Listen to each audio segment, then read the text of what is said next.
ആകാശവാണി.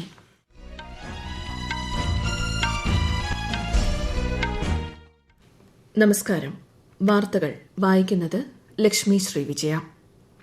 പ്രധാന വാർത്തകൾ. പ്രധാനമന്ത്രി നരേന്ദ്രമോദി ഇന്ന് മധ്യപ്രദേശിൽ 7300 കോടി രൂപയുടെ വികസന പദ്ധതികൾക്ക് തുടക്കം കുറിക്കും. പാർലമെന്റിന്റെ ഇരുസഭകളും ബജറ്റ് സമ്മേളനം പൂർത്തിയാക്കി പിരിഞ്ഞു. കരുത്തുറ്റ ഇന്ത്യ കെട്ടിപ്പടുക്കാൻ കഴിഞ്ഞ 5 വർഷത്തിനിടെ നിരവധി പരിഷ്കാരങ്ങൾ നടത്തിയതായി പ്രധാനമന്ത്രി നരേന്ദ്രമോദി. ഇന്ത്യ ഓസ്ട്രേലിയ ഉഭയകക്ഷി ബന്ധം ഇന്ത്യൻ മഹാസമുദ്ര മേഖലയിലെ സുപ്രധാന പങ്കാളിത്തമാണെന്ന് വിദേശകാര്യമന്ത്രി എസ് ജയശങ്കർ. റോസ്ഗാർ മേളയുടെ 12ാം ഘട്ടം നാളെ. തിരുവനന്തപുരത്ത് കേന്ദ്ര സഹമന്ത്രി വി മുരളീധരൻ നിയമന ഉത്തരവുകൾ കൈമാറും. അണ്ടർ 19 പുരുഷ ലോകകപ്പ് ക്രിക്കറ്റ് ഫൈനലിൽ ഇന്ത്യ ഇന്ന് ഓസ്ട്രേലിയയെ നേരിടും. വാർത്തകൾ വിശദമായി. ഭാവി ഇന്ത്യയെ കൂടുതൽ ശക്തമാക്കുന്നതിനായി നിരവധി ചരിത്രപരമായ പരിഷ്കാരങ്ങളാണ് കഴിഞ്ഞ 5 വർഷത്തിനിടയിൽ നടന്നതെന്ന് പ്രധാനമന്ത്രി നരേന്ദ്രമോദി.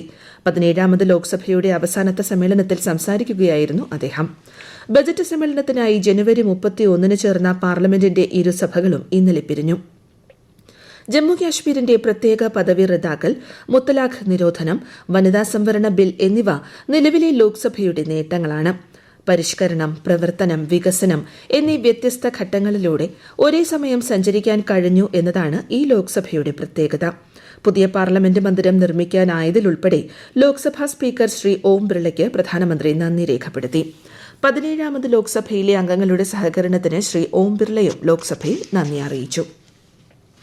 പാർലമെന്റിന്റെ ഇടക്കാല ബജറ്റ് സമ്മേളനത്തിൽ ലോക്സഭയും രാജ്യസഭയും കാര്യക്ഷമമായ പ്രവർത്തനങ്ങൾ കാഴ്ചവെച്ചതായി പാർലമെന്ററി കാര്യമന്ത്രി പ്രഹ്ലാദ് ജോഷി. ഇരുസഭകളും അനിശ്ചിതകാലത്തേക്ക് പിരിഞ്ഞ ശേഷം മാധ്യമപ്രവർത്തകരോട് സംസാരിക്കുകയായിരുന്നു അദ്ദേഹം. ലോക്സഭ 148%, രാജ്യസഭ 137% കാര്യക്ഷമമായിരുന്നുവെന്നും അദ്ദേഹം വ്യക്തമാക്കി. ഇരുസഭകളിലുമായി 12 ബില്ലുകൾ പാസാക്കി. 7 ബില്ലുകൾ ലോക്സഭയിലും 3 ബില്ലുകൾ രാജ്യസഭയിലും അവതരിപ്പിച്ചു. 9 സിറ്റിംഗുകൾ പ്ലാൻ ചെയ്തെങ്കിലും 10 സിറ്റിംഗുകൾ നടന്നതായും അദ്ദേഹം പറഞ്ഞു. പ്രധാനമന്ത്രി നരേന്ദ്രമോദി ഇന്ന് മധ്യപ്രദേശ് സന്ദർശിക്കും. ഛാബുവയിൽ 7300 കോടി രൂപയുടെ നിരവധി വികസന പദ്ധതികളുടെ സമർപ്പണവും തറക്കല്ലിടലും അദ്ദേഹം നിർവഹിക്കും. വിശദാംശങ്ങളിലേക്ക്.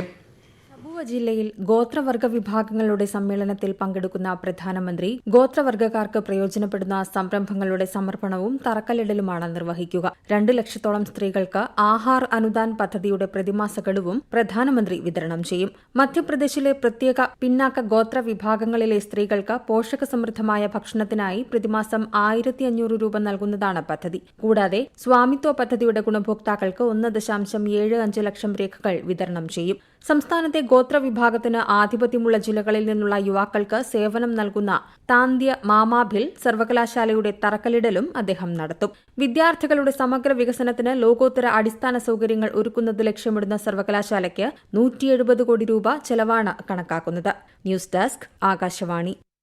പ്രധാനമന്ത്രി നരേന്ദ്രമോദിയുടെ UAE സന്ദർശനത്തിന് മറ്റന്നാൾ തുടക്കമാകും. സന്ദർശനത്തിൽ UAE president Sheikh Mohammed bin Zayed Al നഹ്യാനുമായി പ്രധാനമന്ത്രി കൂടിക്കാഴ്ച നടത്തും. ഇരു രാജ്യങ്ങളും തമ്മിലുള്ള സഹകരണം മെച്ചപ്പെടുത്തൽ, വിവിധ പ്രാദേശിക അന്താരാഷ്ട്ര വിഷയങ്ങൾ എന്നിവ കൂടിക്കാഴ്ചയിൽ ചർച്ചയാകും. ദുബായിൽ നടക്കുന്ന വേൾഡ് ഗ്ലോബൽ സമ്മിറ്റ് 2024 പങ്കെടുക്കുന്ന ശ്രീ മോദി അബുദാബിയിൽ ആദ്യമായി നിർമ്മിക്കുന്ന ഹിന്ദു ക്ഷേത്രം ഉദ്ഘാടനം ചെയ്യും. അബുദാബിയിലെ ഇന്ത്യൻ സമൂഹത്തെയും ശ്രീ മോദി അഭിസംബോധന ചെയ്യും. ഉപരാഷ്ട്രപതി ജഗദീപ് ധൻകർ ഇന്ന് മഹാരാഷ്ട്ര സന്ദർശിക്കും. ഗോണ്ടിയ ജില്ലയിലെ സർക്കാർ മെഡിക്കൽ കോളേജ് ആശുപത്രിയുടെ ശിലാസ്ഥാപന ചടങ്ങിൽ അദ്ദേഹം പങ്കെടുക്കും. ഗോണ്ടിയ എഡ്യൂക്കേഷണൽ ഇൻസ്റ്റിറ്റ്യൂഷന്റെ സ്ഥാപകൻ മനോഹർ ഭായ് പട്ടേലിന്റെ 118ാം ജന്മവാർഷികത്തോടനുബന്ധിച്ച് സംഘടിപ്പിക്കുന്ന ചടങ്ങിലും ഉപരാഷ്ട്രപതി പങ്കെടുക്കും. ഇന്ത്യ ആഗോളതലത്തിൽ കാൽപ്പാട് വികസിപ്പിച്ചുകൊണ്ടിരിക്കുകയാണെന്നും രാജ്യത്ത് വളരെയധികം മാറ്റങ്ങളുണ്ടായെന്നും വിദേശകാര്യമന്ത്രി ഡോക്ടർ എസ് ജയശങ്കർ പറഞ്ഞു. ഓസ്ട്രേലിയയിലെ പെർത്തിൽ ഇന്ത്യൻ സമൂഹത്തെ അഭിസംബോധന ചെയ്ത് സംസാരിക്കുകയായിരുന്നു അദ്ദേഹം. ഇന്ത്യ ഓസ്ട്രേലിയ ബന്ധം മികച്ച രീതിയിൽ മുന്നോട്ടു പോകുകയാണെന്നും ഈ ബന്ധം ഇന്ത്യൻ മഹാസമുദ്ര മേഖലയിലെ സുപ്രധാന പങ്കാളിത്തമാണെന്നും അദ്ദേഹം വ്യക്തമാക്കി. അടുത്ത 25 വർഷം ഇന്ത്യയിലെ സമൂല പരിവർത്തനം ഉണ്ടാകുമെന്നും 2047 ഇന്ത്യ ഒരു വികസിത രാജ്യമായി മാറുമെന്നും അദ്ദേഹം ആത്മവിശ്വാസം പ്രകടിപ്പിച്ചു. ശ്രീ ജയശങ്കർ നിരവധി ഓസ്ട്രേലിയൻ നേതാക്കളുമായും കൂടിക്കാഴ്ച നടത്തി. കേന്ദ്ര സർക്കാരിന്റെ വിവിധ വകുപ്പുകളിലും സ്ഥാപനങ്ങളിലും നിയമനം നൽകുന്നതിന് ആവിഷ്കരിച്ച റോസ്ഗാർ മേളയുടെ 12ാം ഘട്ടം നാളെ നടക്കും.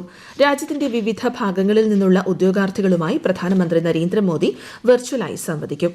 തിരുവനന്തപുരം പള്ളിപ്പുറം CRPF ആസ്ഥാനത്ത് സംഘടിപ്പിക്കുന്ന പരിപാടിയിൽ കേന്ദ്ര സഹമന്ത്രി വി മുരളീധരൻ നിയമന ഉത്തരവുകൾ കൈമാറും. ഈ വാർത്തകൾ ആകാശവാണിയിൽ നിന്ന്. ആകാശവാണി വാർത്തകളും വാർത്താധിഷ്ഠിത പരിപാടികളും all India radio news Thiruvananthapuram എന്ന യൂട്യൂബ് ചാനലിൽ ലഭ്യമാണ്. കൂടുതൽ വാർത്തകൾക്കായി @all India radio news Thiruvananthapuram എന്ന ഫേസ്ബുക്ക് പേജും @AER_News_TVM എന്ന X ഹാൻഡിലും സന്ദർശിക്കാം. കേരളത്തിലെ വയനാട് മാനന്തവാടിയിൽ ഒരാളുടെ ജീവനെടുത്ത കാട്ടാനയെ മയക്കുവെടി വയ്ക്കാൻ ഉത്തരവിട്ടു. ഇന്നലെ കാട്ടാന ആക്രമണത്തിൽ കൊല്ലപ്പെട്ട ട്രാക്ടർ ഡ്രൈവർ കുറുക്കൻമുല സ്വദേശി അജീഷിന്റെ സംസ്കാര ശുശ്രൂഷകൾ ഇന്ന് 3 മണിക്ക് പടമല സെന്റ് അൽഫോൺസ ദേവാലയത്തിൽ നടക്കും. ഇന്നലെ രാവിലെയാണ് കർണാടക വനം വകുപ്പിന്റെ റേഡിയോ കോളർ ഘടിപ്പിച്ച ആന അജീഷിനെ കൊലപ്പെടുത്തിയത്. ആറ്റുകാൽ പൊങ്കാലയ്ക്ക് മുൻപ് തിരുവനന്തപുരത്തെ 25 റോഡുകൾ പൂർത്തിയാക്കുമെന്ന് മന്ത്രി PA മുഹമ്മദ് റിയാസ്. പടിഞ്ഞാറേക്കോട്ട റോഡിന്റെ നിർമ്മാണ പുരോഗതി വിലയിരുത്തിയ ശേഷം സംസാരിക്കുകയായിരുന്നു മന്ത്രി. 25 റോഡുകളും ഈ മാസം 25-ന് മുൻപ് തുറക്കുമെന്നും മന്ത്രി പറഞ്ഞു. സംസ്ഥാനത്ത് നിർമ്മാണം പുരോഗമിക്കുന്ന റോഡുകളുടെയും കെട്ടിടങ്ങളുടെയും പ്രവൃത്തി വിലയിരുത്താൻ മിഷൻ ടീം രൂപീകരിച്ചിട്ടുണ്ടെന്നും മന്ത്രി വ്യക്തമാക്കി. അയോധ്യ രാമക്ഷേത്ര നിർമ്മിതിയിൽ ശ്രീലങ്കൻ MP നമൽ രജപക്സെ പ്രധാനമന്ത്രി നരേന്ദ്രമോദിയെ അഭിനന്ദിച്ചു. ചരിത്ര പ്രാധാന്യമുള്ള സ്ഥലം സന്ദർശിക്കാനായത് മികച്ച അനുഭവമായിരുന്നുവെന്നും അദ്ദേഹം പറഞ്ഞു. ശ്രീകോവിൽ ദർശിച്ചപ്പോൾ അനുഗ്രഹീതനായെന്നും നിമിഷം അഭിമാനകരമായിരുന്നുവെന്നും ശ്രീ രജപക്സെ സന്തോഷം പ്രകടിപ്പിച്ചു. മനോഹരമായ ക്ഷേത്ര നിർമ്മിതിയിലൂടെ കേന്ദ്ര സർക്കാർ ഇന്ത്യയുടെ പഴയ പ്രതാപം വീണ്ടെടുത്തത് ചരിത്രം പുനഃസ്ഥാപിച്ചതായും അദ്ദേഹം പറഞ്ഞു. കഴിഞ്ഞ ദിവസം ശ്രീ പക്സെ രാമക്ഷേത്രം സന്ദർശിച്ചിരുന്നു. പാക് അധീന കശ്മീരിലെ ജനങ്ങൾ മേഖലയിലെ ദയനീയമായ ജീവിത സാഹചര്യങ്ങൾക്കെതിരെ മുസാഫറാബാദിൽ പ്രതിഷേധിച്ചു. ദയനീയമായ ജീവിതം നയിക്കാൻ പാകിസ്ഥാൻ ഇവിടുത്തെ ജനങ്ങളെ നിർബന്ധിതരാക്കിയെന്ന് പ്രമുഖ രാഷ്ട്രീയ പ്രവർത്തകനായ തോക്കീർ ഗിലാനി ആരോപിച്ചു. മേഖലയിലെ ജനങ്ങളുടെ അടിസ്ഥാന ആവശ്യങ്ങളും അവകാശങ്ങളും പാക് ഭരണകൂടവും സൈന്യവും നിഷേധിക്കുകയാണെന്നും നീതിക്ക് വേണ്ടിയുള്ള മേഖലയിലെ ജനങ്ങളുടെ ശബ്ദം അടിച്ചമർത്തപ്പെടുകയാണെന്നും പ്രതിഷേധ യോഗത്തെ അഭിസംബോധന ചെയ്തുകൊണ്ട് തോക്കീർ ഗിലാനി പറഞ്ഞു.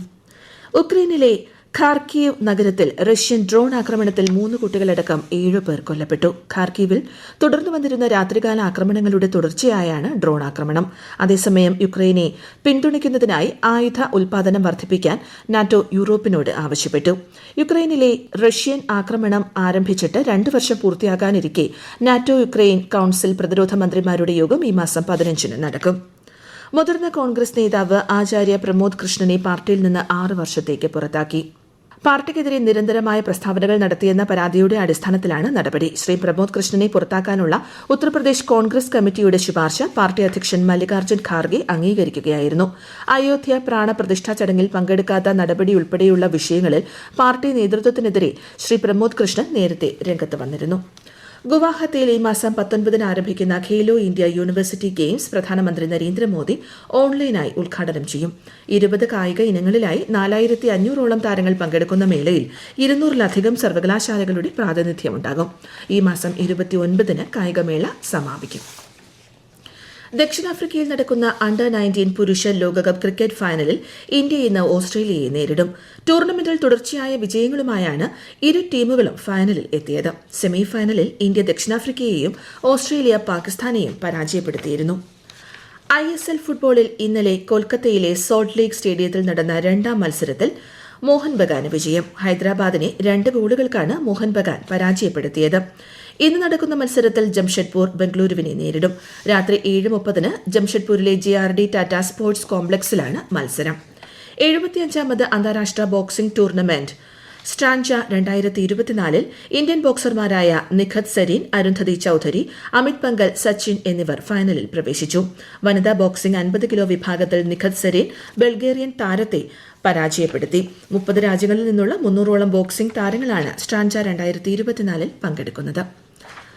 FIH പുരുഷ പ്രോ ലീഗ് ഹോക്കിയിൽ ഇന്നലെ ഭുവനേശ്വറിൽ ഇന്ത്യയ്ക്ക് സ്പെയിനിനെതിരെ 4-1 വിജയം. ഇന്ന് FIH 1ാം റാങ്ക് ടീമായ നെതർലൻഡ്സിനെ ഇന്ത്യ നേരിടും. പ്രധാന വാർത്തകൾ വീണ്ടും. പ്രധാനമന്ത്രി നരേന്ദ്രമോദി ഇന്ന് മധ്യപ്രദേശിൽ 7,300 കോടി രൂപയുടെ വികസന പദ്ധതികൾക്ക് തുടക്കം കുറിക്കും. പാർലമെന്റിന്റെ ഇരുസഭകളും ബജറ്റ് സമ്മേളനം പൂർത്തിയാക്കി പിരിഞ്ഞു. കരുത്തുറ്റ ഇന്ത്യ കെട്ടിപ്പടുക്കാൻ കഴിഞ്ഞ 5 വർഷത്തിനിടെ നിരവധി പരിഷ്കാരങ്ങൾ നടത്തിയതായി പ്രധാനമന്ത്രി നരേന്ദ്രമോദി.